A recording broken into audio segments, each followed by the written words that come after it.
Sabias que esconderam um grande segredo de nós sobre a verdadeira origem das religiões na África?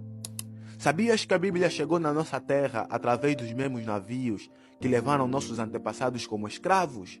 Pode um povo te escravizar e ao mesmo tempo te mostrar a evolução? Eles mentiram para o nosso povo que existia um céu, sendo que o nosso próprio povo já vivia no céu, pois eles tinham uma terra que tinha tudo: alimentação, rios, riquezas infinitas. Que céu eles mais precisavam? E o nosso povo não acreditou naquela manipulação, pois existiam pessoas muito sábias na nossa terra.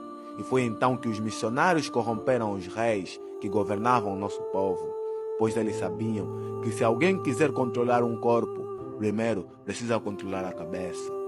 No princípio, o rei Vemba Nzinga, o rei do Congo, colaborava na venda de escravos, mas quando entendeu o real objetivo de Portugal, já era tarde demais. E então todos que não aceitaram trocar os seus verdadeiros nomes por meio da religião foram chamados de matumbos e começaram a ser perseguidos. E então começou um longo período de terror na nossa terra. Mas foi então que apareceu uma rainha que queria ser rei, chamada Njinga Mbandi. Se quiser a próxima parte, comenta aqui. E se ainda não me segues, provavelmente nunca mais vai me ver.